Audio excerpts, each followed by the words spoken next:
grand-père. D'accord, mais ne t'attarde pas trop, on va bientôt rentrer. D'accord. S'il te plaît, fais attention à ne rien casser. Oui, oui.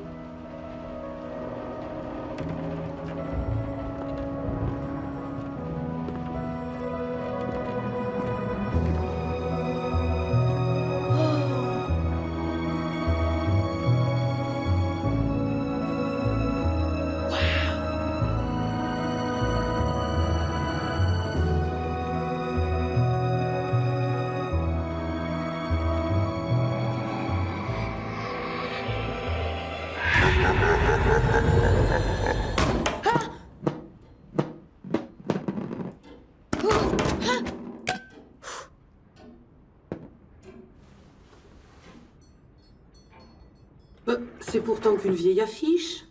Hein? Vous êtes qui?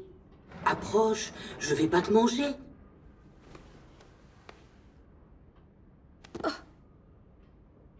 J'ai juste une petite boîte. Hein? Te vexe pas, ça fait tellement longtemps que j'ai pas vu quelqu'un. Je vais retourner en bas. Oh non, attends, reste un peu. S'il te plaît, je suis toute seule ici et tout le monde est en train de m'oublier. Tu peux rester juste un peu, je te raconterai des histoires. Mais je peux pas, je dois retourner en bas, on m'attend. Oh, tu sais pas ce que tu rates, mon petit bonhomme. Si t'es venu ici, c'est que tu es bien curieux. Ce grenier est rempli de trésors. Oui, c'est les souvenirs de mon grand-père. Il a fait le tour du monde. Toi, t'es un aventurier.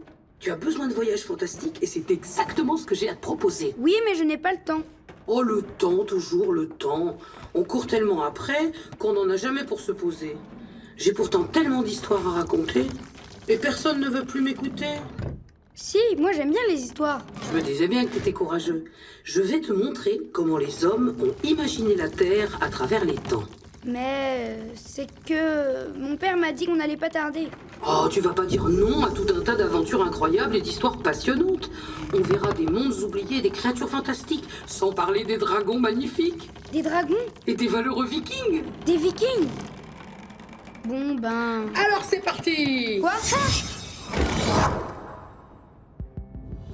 Hé, mais qu'est-ce qui se passe?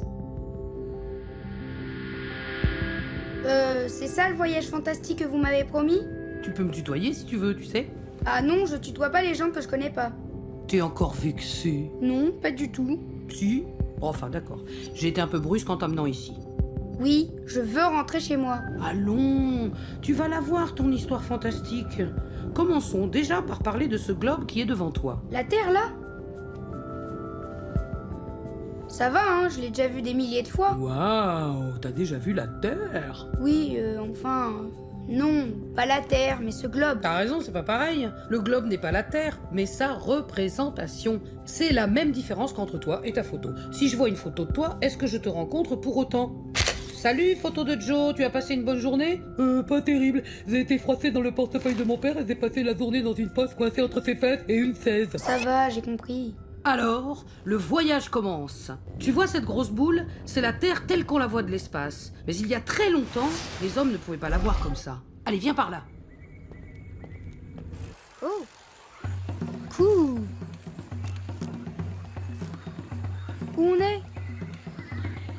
Nous sommes dans la forêt équatoriale où vivent les pygmées Aka.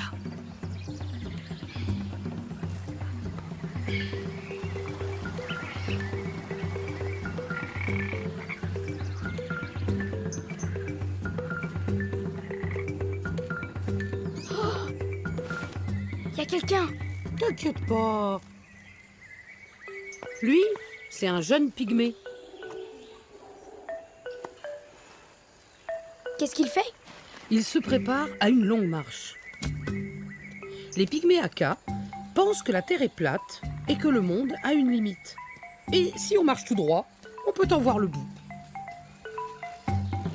Et qu'est-ce qu'il y a au bout du monde? Au bout du monde, il y a la mer. Mais la mer, ce n'est pas la fin du monde. Ça l'est dans la mythologie pygmée. Comme ils ne pouvaient pas aller plus loin, ils ont imaginé qu'il n'y avait rien d'autre après la mer, que l'océan était sans fin. Dis, tu veux aller chercher le bout du monde avec lui? Marcher pendant des jours sous cette chaleur. Ah, je te comprends. On va continuer l'exploration au frais. Mais je te préviens, la balade ne fait que commencer. Bah vas-y.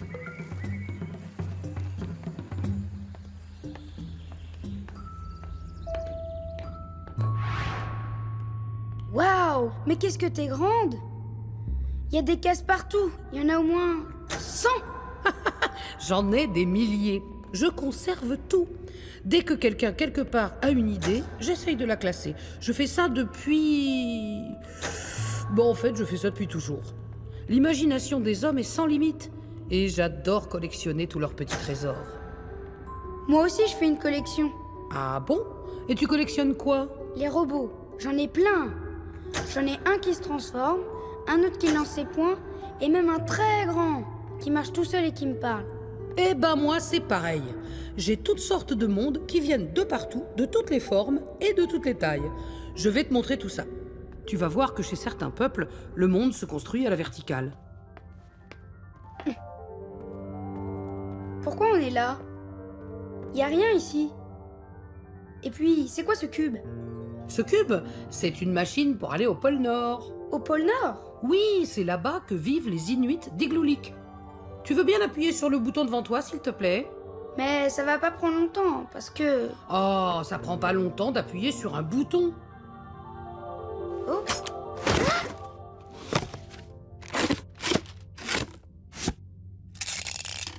Comme les Pygméaka, les Inuits imaginent que la Terre est une île plate, entourée d'eau. Mais ils pensent qu'il existe un deuxième niveau, où vivent, en parfaite harmonie, les âmes des ancêtres et celles des animaux. Wow. Et ce monde immergé vit à l'inverse du monde émergé.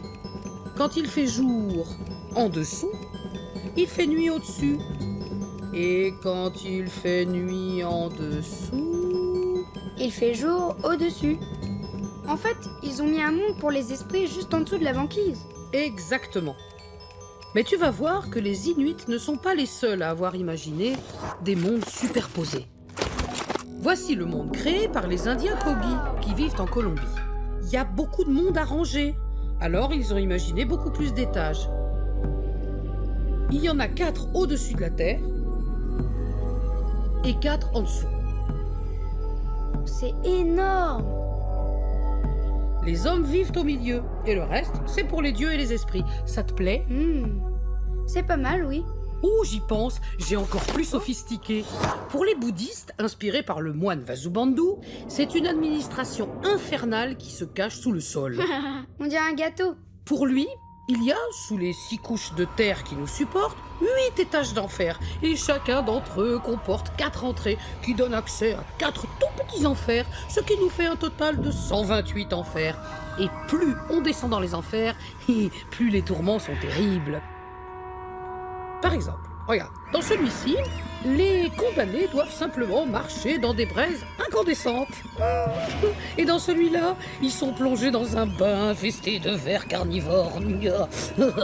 Et là, ils doivent marcher au milieu d'une forêt de lames acérées. Enfin, dans le 128e enfer brûlant, les condamnés sont torturés sans répit jusqu'à la fin des temps par les démons de Bahakala. Oups, désolé, je comprends que ça fasse peur. Non, ça va, mais je n'ai pas eu peur.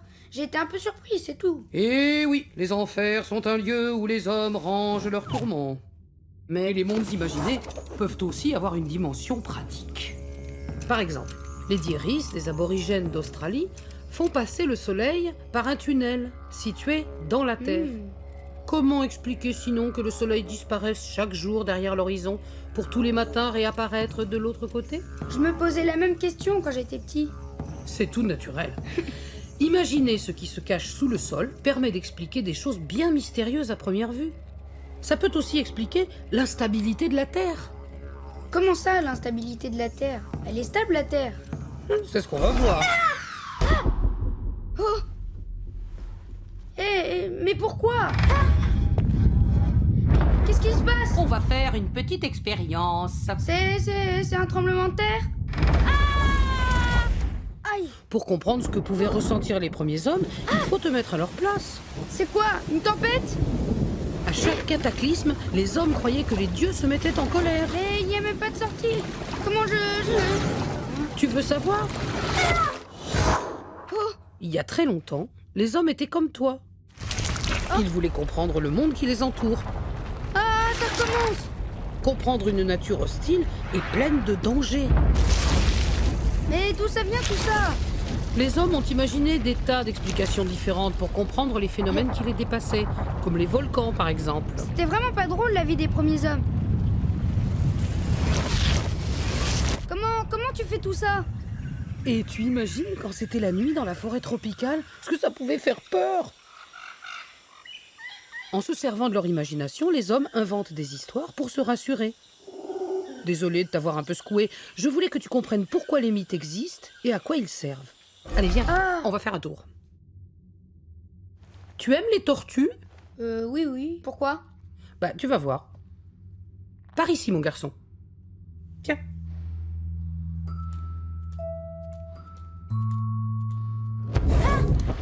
Elle aussi, elle te fait peur? Non, pas du tout, mais... Rassure-toi, cette tortue est herbivore. Elle ne mange pas les petits garçons. C'est juste qu'elle est beaucoup plus grande que je l'imaginais. Ah, mais c'est qu'il faut bien ça pour porter le monde. Waouh! Nous sommes chez les Indiens Hurons dans la région des Grands Lacs en Amérique du Nord. Et ils vivent sur cette tortue? Oui, et c'est plutôt risqué. Et attention, Oups! Désolée. il faut faire attention. Le monde des Hurons est en équilibre précaire. Oui, mais quelle idée de mettre le monde sur une tortue! Les Hurons n'ont pas choisi de le mettre là. S'ils ont imaginé qu'il y avait une tortue sous la terre, c'est pour expliquer les séismes. Ils expliquent les tremblements de terre avec une tortue? Tout à fait. Et ils ne sont pas les seuls. On peut même dire que dans le genre, ils sont restés plutôt sages. Mesdames et messieurs, approchez! Aujourd'hui, concours de l'empilement le plus fantastique. Les Aztèques du Mexique proposent à la place de la tortue un crocodile, oui! Ouh, celui-là, il ne mange pas que de la salade. Et maintenant, les téléoutes de Russie proposent, eux, de poser le monde sur 4 taureaux bleus. Plus fort encore, il y a 2500 ans, des religieux hindous ont imaginé un monde porté par 4 éléphants, eux-mêmes portés par une énorme tortue, et sous cette tortue, un serpent encore plus grand. Incroyable! Et maintenant, un des plus fabuleux édifices jamais imaginés, c'est celui des Minangkabau de l'île de Sumatra en Indonésie. Leur terre est posée sur les cornes d'un gigantesque buffle. Celui-ci tient debout sur un œuf énorme. L'œuf lui-même tient en équilibre sur un poisson géant qui nage dans une mer infinie. Cet ensemble est sans conteste notre grand gagnant. Mais c'est un miracle que ça tienne.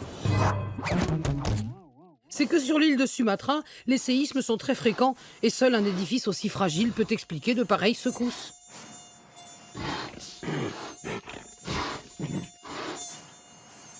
Si un moustique pique le buffle,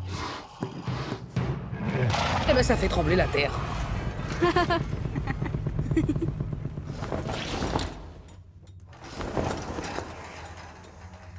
Quelque chose te tracasse?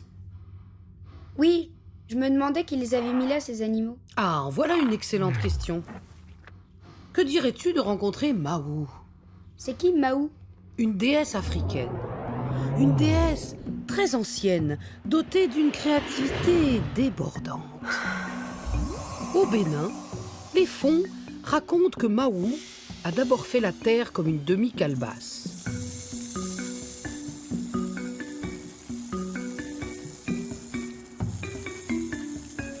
Puis, elle a parcouru sa création avec son serviteur, le serpent Aido Wedo. Très généreuse, la déesse a recouvert la terre d'animaux magnifiques, d'arbres luxuriants, de montagnes. Mais Mahou en a trop fait. Elle en a tellement mis partout que la terre est devenue trop lourde. Alors, pour éviter que le monde ne sombre, Mahou ordonne à son serpent de se lever sous la terre pour la supporter. Mais l'effort est considérable et le serpent géant a très chaud. Pour le rafraîchir, Mahou décide de créer L'eau? l'océan. Mais Aido Wedo a aussi faim. Et quand son ventre gronde, il fait bouger la terre. Et comment tu veux nourrir un serpent pareil? Avec des croquettes géantes? Non, non. Pour le caler, Mahou ordonne à des petits singes de lui donner à manger des barres de fer. Des barres de fer? Bah oui, au moins le temps qu'il les digère, les créations de Mahou sont tranquilles.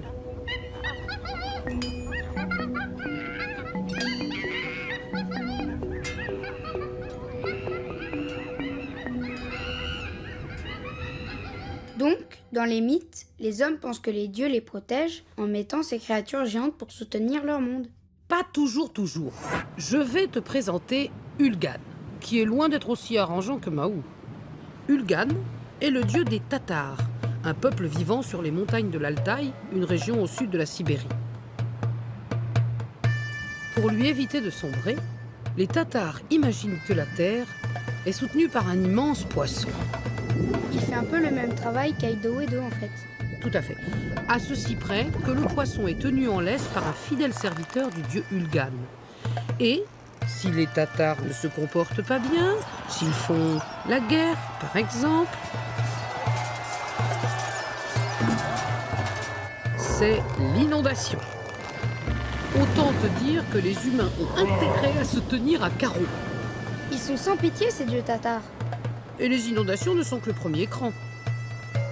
Si les hommes ne respectent pas suffisamment Ulgan,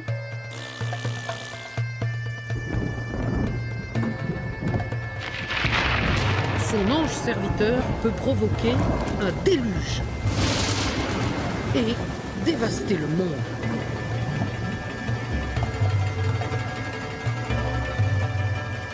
Mais les tatars ont vraiment imaginé un monde créé par un dieu aussi méchant? C'est pas le dieu qui est méchant, c'est la nature qui est hostile. Parfois, les hommes imaginent que le monde qui les entoure est le résultat d'un combat entre les dieux. Un combat entre les dieux? Oui. Descends par là. Je vais t'emmener voir le combat d'Ahura Mazda contre Ahriman, son frère ennemi dans la mythologie perse. C'était bizarre tous ces animaux sous la terre. Et oui, on a croisé la tortue chez les Indiens Hurons et les Hindous, le poisson chez les Tatars, le poisson et le buffle chez les Minangkabau, le crocodile chez les Aztèques et les taureaux bleus chez les Téléoutes. Il y avait un serpent aussi. Oui, Aido Wedo chez les Fonds. Eh bien, figure-toi que tous ces animaux servaient à expliquer que le monde ne tient qu'à un fil. Comme les hommes redoutent les tremblements de terre et les tempêtes, ils imaginent que ces cataclysmes sont causés par des animaux légendaires sous la terre. On est sur un arbre? Oui, tu marches sur l'arbre le plus grand du monde. Et il va où? Jusque dans l'espace. Dans l'espace? Oui, parce que c'est là que s'affrontent les divinités perses. Accroche-toi à cette branche. Attention, tiens-toi bien. Tout va bien? Oui. Bon, alors, relève la tête. C'est en haut que ça se passe.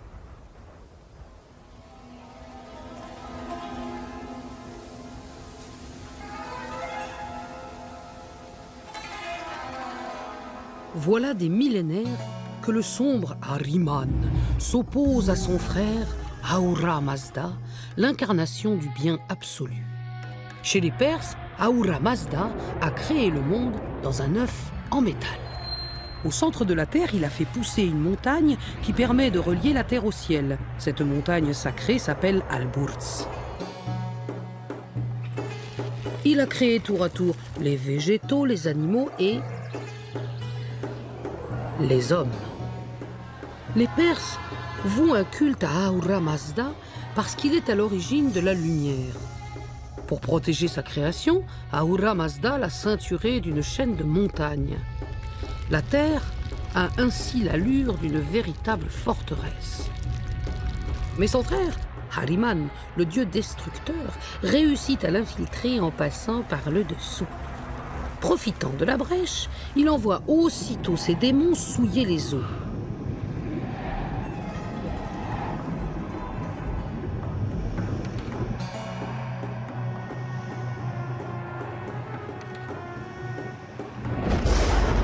Pour le contrer, Ahura Mazda fait pleuvoir une eau purifiante pendant 10 jours et 10 nuits afin de nettoyer les océans. Mais la pollution est trop importante et il ne parvient pas tout à fait à éliminer le poison d'Ahriman. Et c'est ça qui explique que les océans soient salés. Ah, c'est ça. Oui, et pour que les hommes puissent s'abreuver, Ahura Mazda met en place un système de purification des eaux génial. Des canalisations souterraines qui récupèrent les eaux usées, les filtrent et les redistribuent.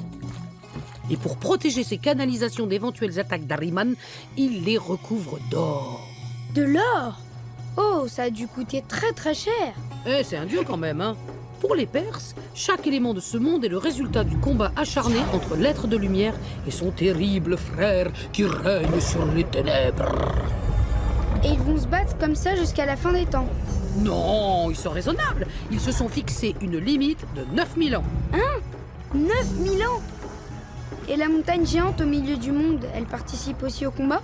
Non, le mont Al-Burs est la mère de toutes les montagnes. Elle permet aux âmes des humains de rejoindre la lumière d'Ahura via un arc-en-ciel. C'est l'axe cosmique du monde. Un axe cosmique? Oui, c'est l'axe qui régit le monde. Le pivot autour duquel tourne le ciel et les étoiles.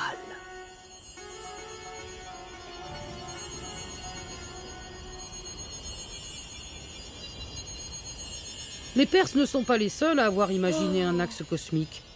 La montagne Al-Burs est certes spectaculaire, mais si tu voyais le majestueux Yggdrasil, l'arbre des Vikings...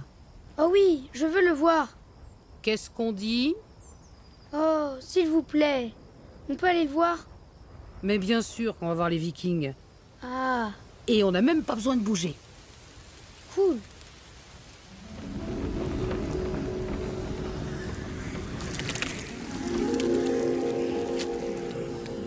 Waouh! Yggdrasil est un frêne géant. Il est la source de tout ce qui est vivant. Ses branches soutiennent la voûte céleste et ses racines plongent dans le monde souterrain.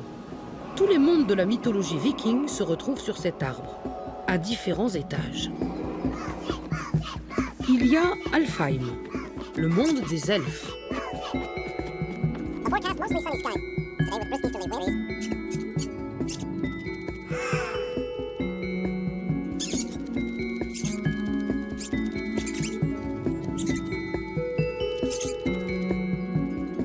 Vanheim, le monde des vannes, qui sont les dieux de la terre.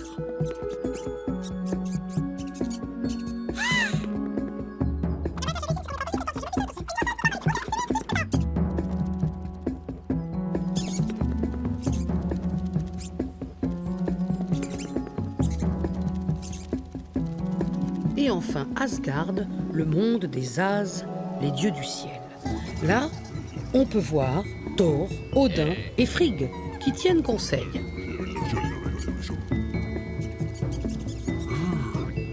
Et l'écureuil qui va voir tout le monde, c'est qui? C'est Ratatosk, le messager mythologique. En fait, il est là pour transmettre les insultes entre tous les habitants de l'arbre. La conversation a l'air animée. Ouais, c'est qu'ils sont un peu en désaccord au sujet de Jormungand. Jormungand, c'est lui, là. Ce petit serpent, là? Ah, petit, oui, mais qui grandit vite. C'est le fils du dieu Loki et d'une géante. Les dieux se rendent bien compte que plus il mange et plus il grandit. Et il mange et il grandit.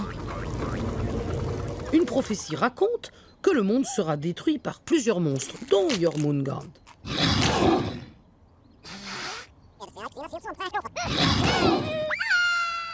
À cause de son appétit dévastateur, les dieux décident de s'en débarrasser. Alors Odin, le plus sage de tous, prend l'affaire en main. Waouh! Super, un combat! Moi aussi, je suis très fort à ce jeu, hein.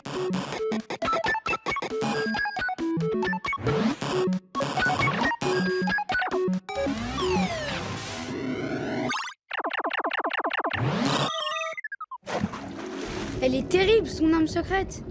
Ça, tu l'as dit. Vaut mieux pas provoquer la colère des dieux vikings. Mais ça n'a pas calmé l'appétit de Jormungand. Ça lui a même plutôt donné faim, cet exil.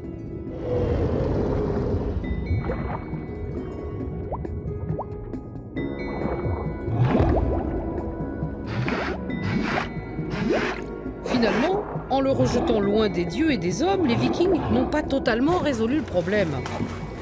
Jormungand est devenu tellement énorme qu'il a fini par mordre sa propre queue.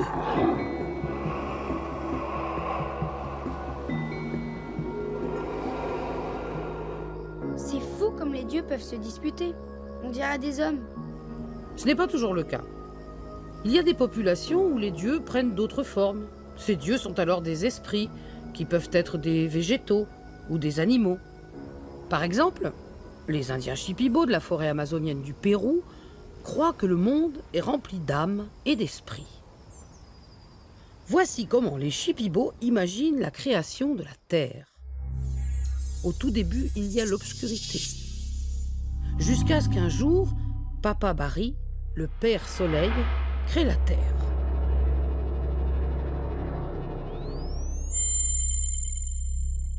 Il crée alors les gardiens de l'univers, des esprits fertiles. Vorokan, le volcan, est le maître du sous-sol.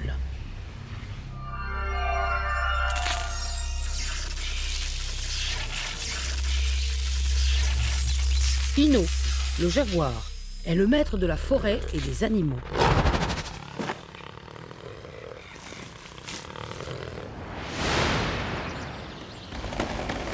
Shono est un arbre géant. Ses racines tiennent le ciel. C'est le maître des végétaux. Kana, l'éclair, est le maître du ciel. Enfin, Papa Bari crée Ronin, un anaconda géant. Encore un serpent? Oui, Ronin est l'esprit des eaux et des animaux sous-marins.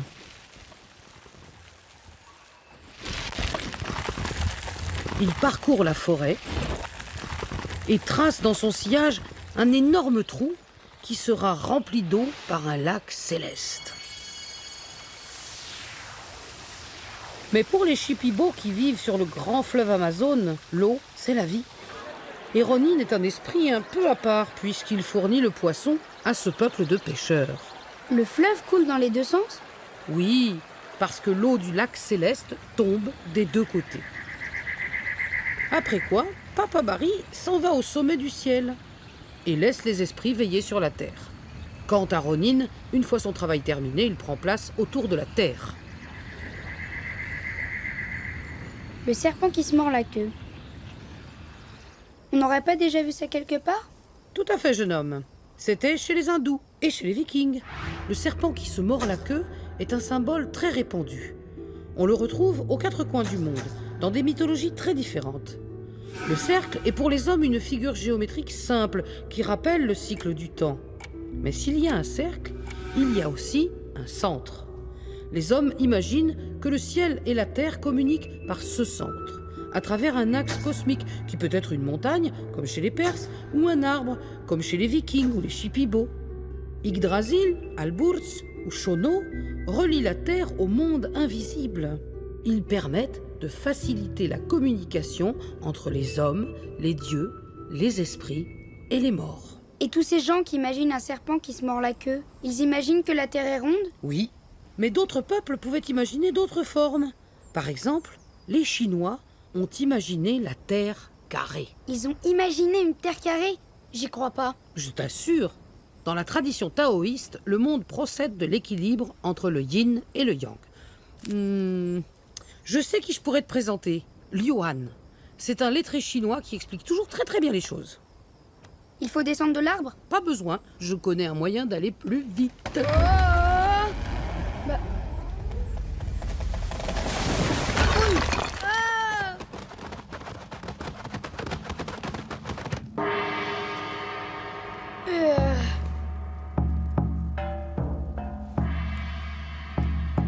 Ni hao. Qu'est-ce qui lui arrive? Il te dit bonjour. Ni hao. Eh, tu te débrouilles pas mal en chinois. Bah merci. Le chinois est une langue très subtile. Luan, peux-tu montrer à notre jeune ami la forme de la Terre? 好的，非常乐意。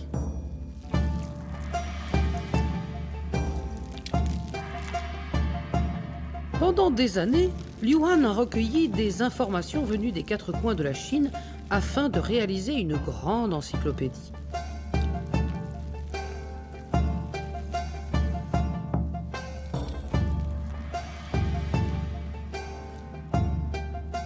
Tout part de ce symbole. Le reconnais-tu? Non, C'est le yin-yang. c'est pas très spectaculaire. Attends un peu, ce n'est que le début. Dans la mythologie chinoise, le yin et le yang sont deux forces complémentaires. Les souffles lourds et obscurs du yin créent la terre qui est carrée, tandis que les souffles légers et lumineux du yang créent le ciel qui, lui, est rond. L'Empire chinois, légèrement rectangulaire, est au centre de la terre. Il est divisé en 9 provinces ayant chacune leur montagne sacrée. Autour de l'Empire, 3 bandes. La première, appelée les 8 lointains, contient 8 immenses lacs dédoublés. La seconde abrite les 8 cordons, région au relief marquée par les collines. Dans la troisième bande, les 8 extrêmes sont marqués par 8 portes distribuées selon les points cardinaux.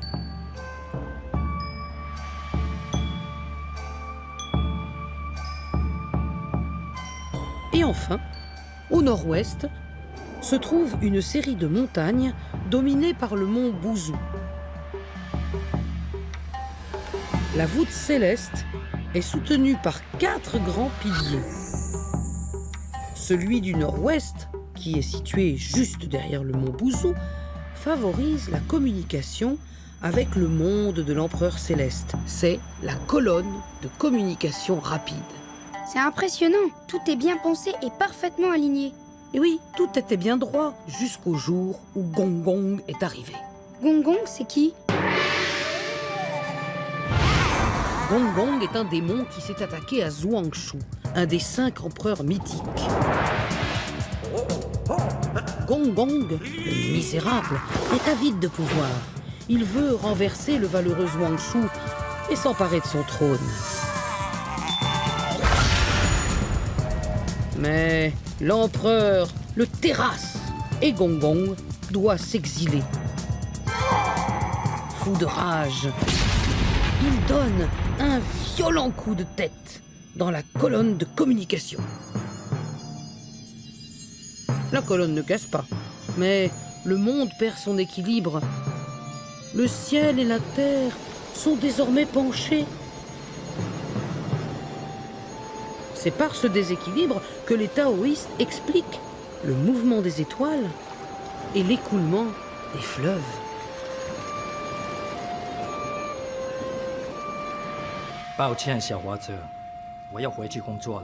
Il s'en va?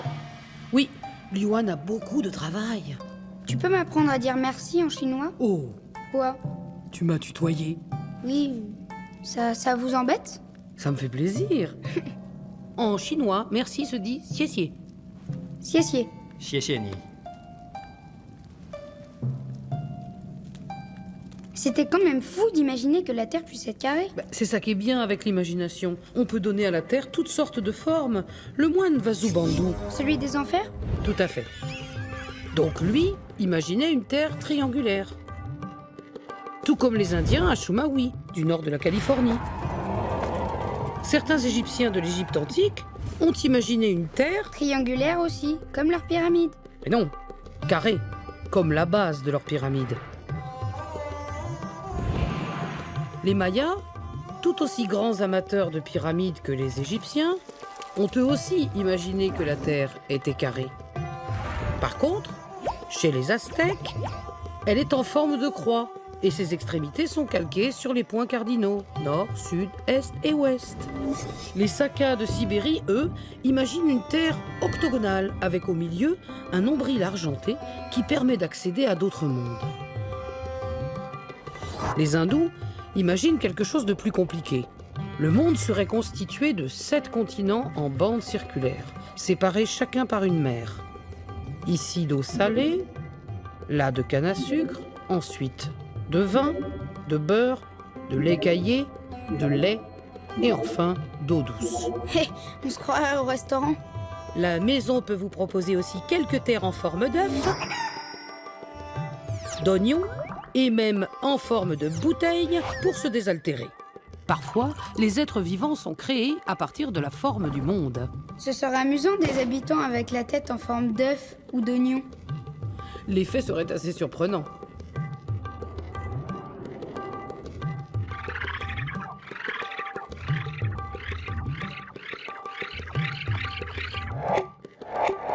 Et je peux te le montrer parce qu'il a été imaginé dans le Bardo Todol, le livre des morts des bouddhistes tibétains. Pour les Tibétains, le monde est composé de 4 continents aux formes bien distinctes. Le continent du Nord abrite des êtres au visage carré qui se nourrissent d'arbres. À l'Est, le continent est en demi-cercle et ses habitants ont le visage en forme de croissant. Ils ont l'esprit calme et vertueux. À l'Ouest, il y a un continent circulaire où vivent des habitants au visage rond qui sont très puissants. Ils se nourrissent de bétail. Enfin, au sud, c'est la Terre, qui est en forme de triangle où vivent les êtres humains. Les Tibétains nous voient avec une tête en forme de triangle. C'est une schématisation, mais ils ne sont pas loin. Tu vois, pour l'instant, toutes les terres que nous avons vues, aussi variées et extravagantes soient-elles, ont toutes un point commun. D'après toi, lequel ? Je sais pas trop. En fait, elles sont plates. Mais alors, comment les hommes ont compris que la Terre était ronde? En observant les bateaux. En observant les bateaux? Oui, en les regardant partir. Et qu'est-ce qu'ils ont, les bateaux, quand ils partent? Hein. Le mieux serait de passer à la pratique. Waouh! Qu'est-ce qui se passe? Je t'emmène voir la mer. Génial!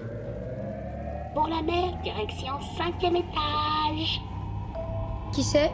Je te présente Clarisse, voix professionnelle d'ascenseur. Eh salut, ça fait plaisir d'avoir de la visite. Et vous en êtes toute l'histoire. On va à la plage. Ah, c'est trop top cool. Vous allez parler des savants grecs. Tu vas voir, c'est super passionnant. Ah, je crois que... Attention. Et voilà. Terminus. Tout le monde descend. Ouais, la plage! Super! On va pouvoir se baigner. T'as ton maillot ? Bah non. Bah, tu peux te baigner tout nu, hein. En fait, non, c'est pas grave. Puis, on était là pour observer les bateaux, non? Comme tu voudras. Passons à notre petit exercice pratique. Dis-moi, qu'est-ce que tu vois ? Ben, je vois un bateau. Les Grecs avaient remarqué que quand un bateau s'éloigne à l'horizon, la coque disparaît avant les voiles. Oh, mais c'est vrai! Eh oui, si la terre était plate, le bateau deviendrait toujours plus petit. Mais il ne disparaîtrait pas. Et si le monde avait une fin? Il tomberait d'un coup? Eh oui. Donc, si le bateau disparaît peu à peu, c'est que la surface terrestre est courbe. La Terre est donc sphérique. Mais ça pourrait aussi bien être un rouleau. Ils auraient pu en effet imaginer que la Terre soit en forme de rouleau. Mais une autre observation est venue confirmer l'intuition de la sphère. Ils ont observé quoi cette fois? Une éclipse de lune. L'éclipse de lune a lieu lorsque le Soleil, la Terre et la Lune sont alignés.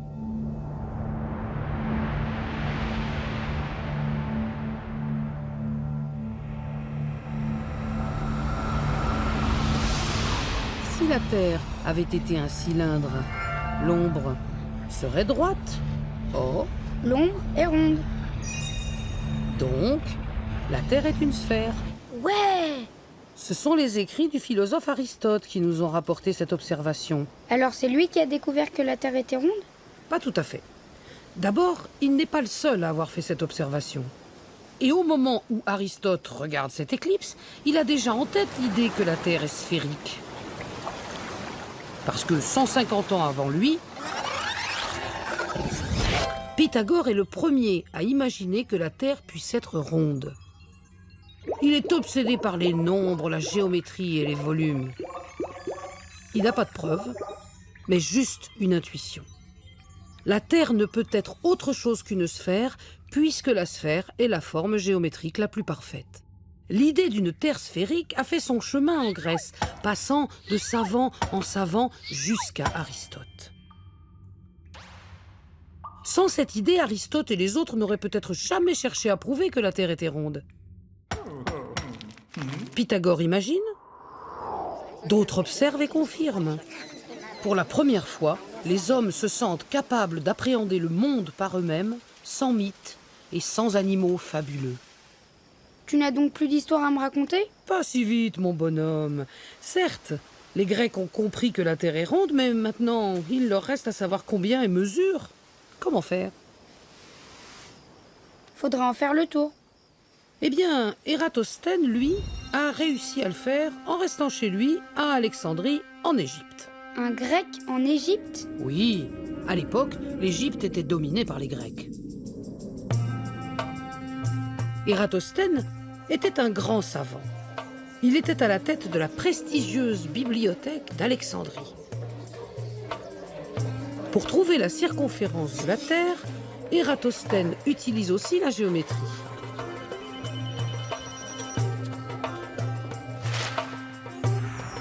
Ératosthène a entendu parler d'un puits très spécial à Sienne. Ce puits présente une particularité. Un jour par an, au solstice d'été, il n'y a pas d'ombre au fond du puits. Le soleil se trouve donc à son exacte verticale. Puis il observe l'ombre qu'un obélisque d'Alexandrie trace au sol au même moment. Il en déduit alors l'angle entre le rayon du soleil et l'obélisque qui représente un 50e de cercle. Comme Ératosthène est un fin géomètre et qu'il pense que la Terre est ronde, il sait que cet angle est égal à la portion de camembert comprise entre le puits et l'obélisque. Il mesure alors la distance qui sépare l'un de l'autre. Il obtient 5000 stades. Et oui, à l'époque, on mesure tout en stades. Il ne lui reste alors qu'à multiplier cette distance par 50 pour trouver la circonférence de la Terre. 5000 stades fois 50, ça donne 250 000 stades, c'est-à-dire 39 275 km. Et c'est la bonne taille? Pas exactement. Mais Ératosthène ne se trompe que de 700 km. Pour l'époque et sans avoir voyagé, on peut dire que le résultat est impressionnant. Alors c'est grâce à lui qu'on connaît la taille de la Terre? Oui, mais c'est pas aussi simple. Son calcul était bon, mais il n'y a aucun moyen de le vérifier. Les Grecs ont été les premiers à voir le monde autrement. Ce sont eux qui ont remis en cause l'idée d'une Terre plate. Grâce à leurs observations et en faisant des raisonnements, ils ont deviné que la Terre est ronde. Avec les Grecs, ce ne sont plus les mythes ancestraux qui expliquent le monde, mais les hommes eux-mêmes. Ératosthène a cherché à calculer la taille de la Terre, et son calcul s'est avéré très proche de la réalité. On peut dire qu'il est le premier géographe. Mais à l'époque, il n'était pas le seul à s'intéresser à la circonférence de la Terre. Après lui, des savants vont proposer d'autres calculs de cette circonférence.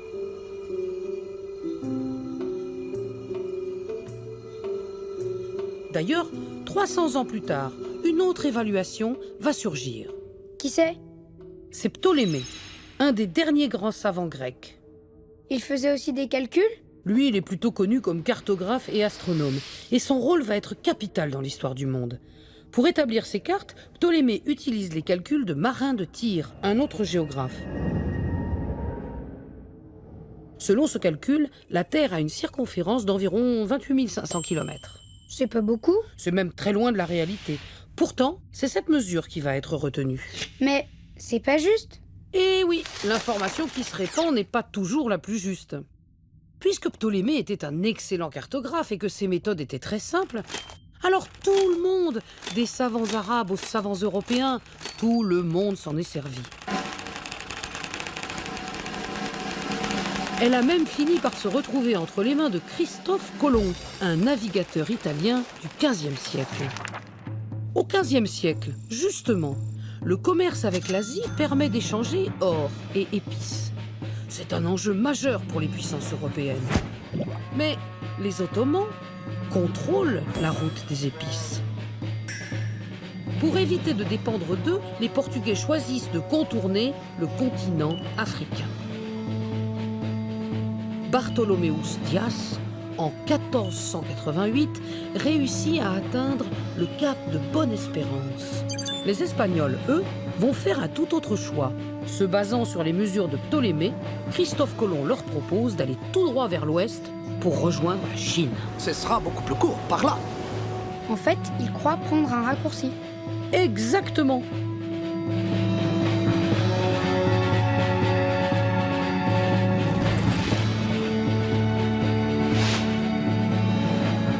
Et donc, naturellement, quand il accoste là où il imagine être la Chine, Ni hao.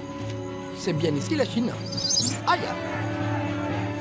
il est un peu surpris. Car malgré ses multiples voyages, Christophe Colomb ne comprendra jamais qu'il n'est pas en Chine, mais qu'il vient de découvrir un nouveau continent. Ni hao. Mais comment c'est possible? Il aurait dû voir que ça ne correspondait pas du tout à la Chine. Colomb ne peut pas voir qu'il est en Amérique, puisqu'il n'a jamais imaginé que l'Amérique puisse exister. Et quand il se rend enfin compte qu'il n'est peut-être pas en Chine, il ne peut envisager alors que la seule autre possibilité présente dans son esprit, le paradis terrestre. Le paradis terrestre? Oui, le paradis.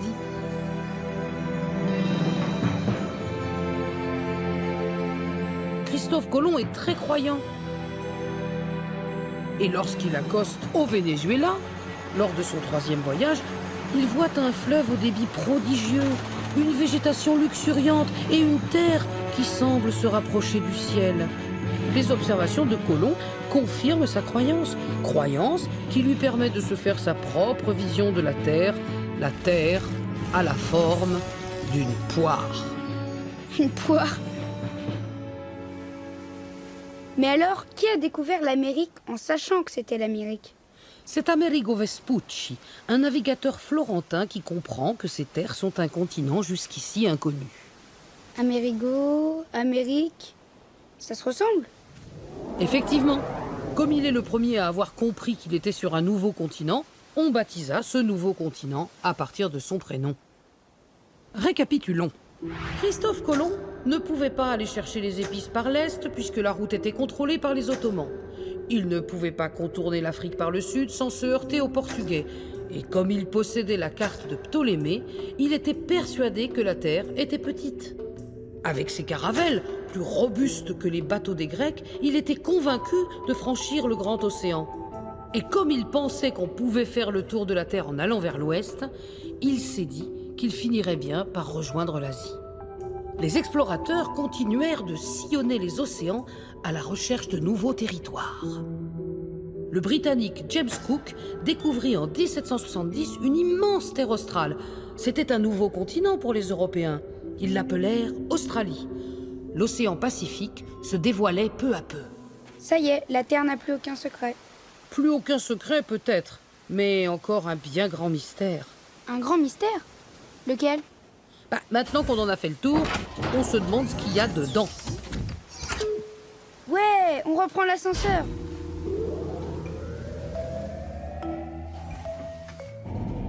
On va descendre jusqu'au centre de la Terre, c'est ça? Non, c'est pas possible. Mon ascenseur, il descend pas jusque-là. D'ailleurs, personne n'y est jamais allé au centre de la Terre. Mais comme toujours, ceux qui ne peuvent pas voir, les hommes, ils l'imaginent. Toi aussi, tu racontes des histoires, Clarisse? Je suis pas Clarisse. Je suis Violette, sa sœur jumelle. Clarisse, elle est en panne. Ah, eh bien, enchantée, Violette. Moi de même. Allez, 362e sous-sol, la salle des globes. J'ai rassemblé dans cette pièce les différentes façons dont quelques esprits curieux ont imaginé le centre de la Terre.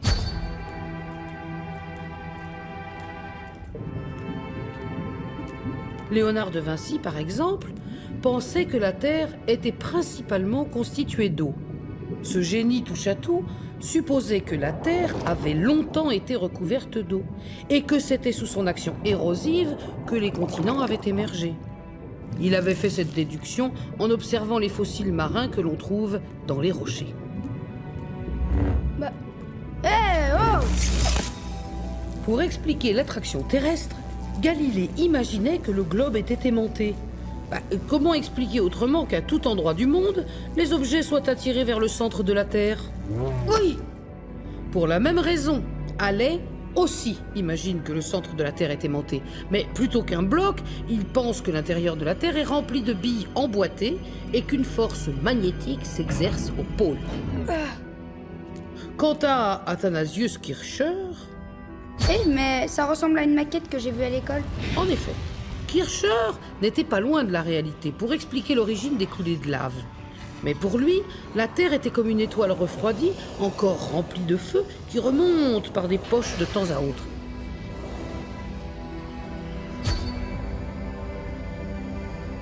Henri Gautier, lui, imaginait que la Terre était remplie d'air. De l'air? Comme celui qu'on respire? Exactement le même. Si bien que pour lui, on pouvait aussi bien habiter la face interne que la face externe de la Terre. Oh, cool! C'est quoi ce globe doré? C'est la façon dont Cyrus Stead imaginait la Terre. Selon lui, les hommes ne vivaient pas du tout sur la surface externe de la sphère, mais sur la surface interne. Et le soleil? Et les étoiles? Des illusions d'optique produites par un noyau stellaire situé au centre de la coquille terrestre. C'est un peu bizarre. Oui, c'était un homme un peu bizarre, en effet.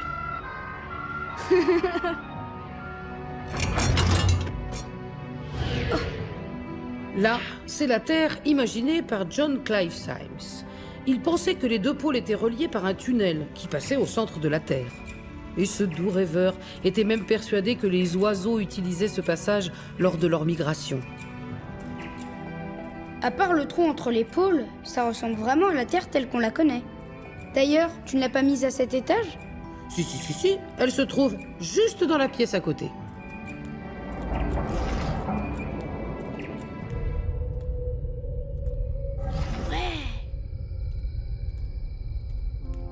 Elle est magnifique, n'est-ce pas?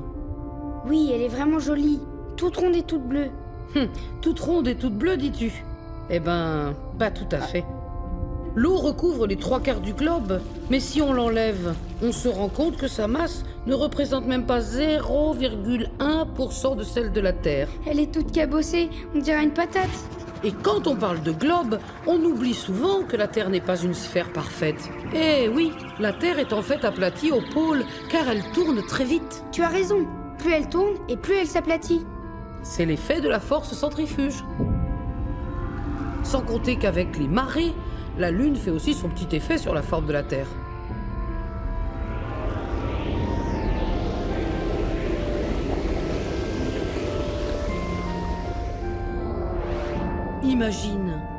Imagine la Terre lancée dans l'espace à la vitesse de 104 400 km à l'heure. Une planète parmi d'autres, en voyage permanent autour du Soleil. Et encore tellement de questions. Existe-t-il d'autres planètes habitées parmi les galaxies qui nous entourent? De combien de galaxies est composé l'univers? Et l'univers, a-t-il un bord? A-t-il une limite? Ou est-il infini? Est-ce qu'il est plat? Ou en volume? Est-il une sphère? Est-il un cube? Pour savoir tout ça, il faudra attendre d'avoir un vaisseau spatial. Mais n'as-tu rien appris, Joe? L'imagination précède la science. L'imagination éclaire la route du savoir et lui montre le chemin. Et toi, dis-moi, tu l'as déjà imaginé notre univers, Joe? Joe? Joe? Joe? Joe? Joe? Réveille-toi, mon bonhomme. Un bol. L'univers a la forme d'un bol et il est tenu par des robots géants. Ouh. Oh, papa!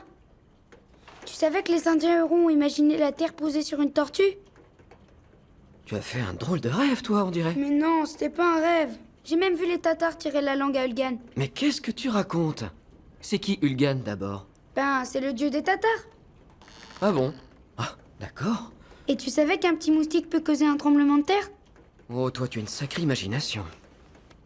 C'est pas mon imagination, c'est celle des hommes. Mais c'est quand même vrai. Ça aussi, c'était dans ton rêve? Et si tu me le racontais? C'était pas un rêve, je te dis. J'ai fait un grand voyage. J'ai d'abord vécu des cataclysmes. Allez-y.